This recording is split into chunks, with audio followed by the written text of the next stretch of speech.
Yeah. So now I'm going to go into the retail ready round. This is where I'm going to ask you three questions specific to retail. And if you could just answer the best you can. Okay, nervous. Number one, what is the one thing you wish you knew before you launched in retail that you feel would have impacted your business in a positive way the first days of being on the retail shelf?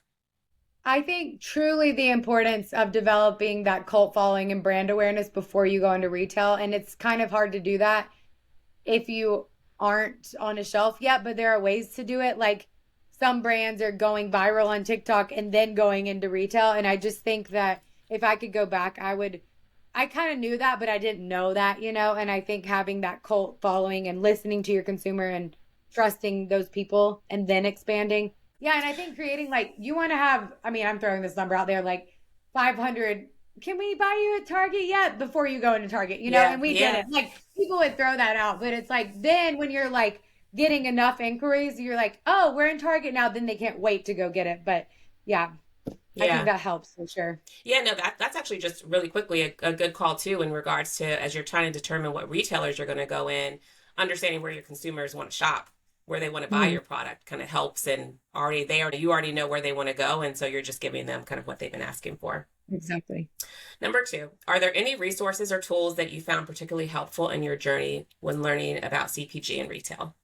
I think my community and my network. So find your wherever you're listening, whether it's an online network or in your city. I think naturally Austin and Skew are great resources for me and just getting plugged into those communities. I've done a lot of this isn't a very specific answer, but finding like women in CPG, like even just sitting at a round table and talking through ideas and even just hearing me too is so crucial. So I think that's it. I also love how I built this podcast, Guy Raz, like Oh, I just love hearing that. Yeah. different founder stories of like a lot of them are chaotic and like mine and I'm like, oh, it's not just me, and so just even understanding like as an entrepreneur it can be so isolating, and just hearing you're not alone in your journey and what you're feeling and thinking like is just so comforting and encouraging. So Yeah. No, great. And then lastly, what would you say are the biggest expenses that other founders should be aware of when entering retail stores? oh, great question. I think there's just so many costs associated with this. Might be so dumb, but I'm like, I didn't even realize just going on shelf, right? So you have your cogs for like your product with your packaging and your box, but then you have shipping and then promo. Like there's just so, and distributors, there's like so many pieces to the puzzle. I think that's the most expensive part. And even though like some stores require you to have a trade spend or promo plan and they want you to have that to go in, but they don't require it. But it's almost like that is required even though they don't say it. And so not only are you like price on shelf, but then what can you add on top of that for marketing? If I could go back, I would build our pricing structure a little bit differently just to account for all of those things and work backwards. Like, hey, I need to be on shelf at this price, which actually does matter. I used to be like, oh, that doesn't matter. It matters because if people are coming down to the decisions, I mean, think about what you buy on the shelf. And I think as founders, you get so rose colored glasses of like, this is going to be great. My product's the best. And like, it really might be, but as a consumer, there's so many things you're thinking about at the grocery store. And at the end of the day, people really just want to buy what they know and love.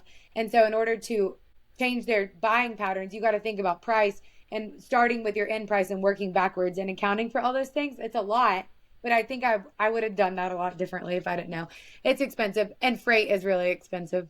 Yeah, I mean, those are all really good points in regards to what people need to look out for and make sure that they're accounting for that as they're determining next steps into retail.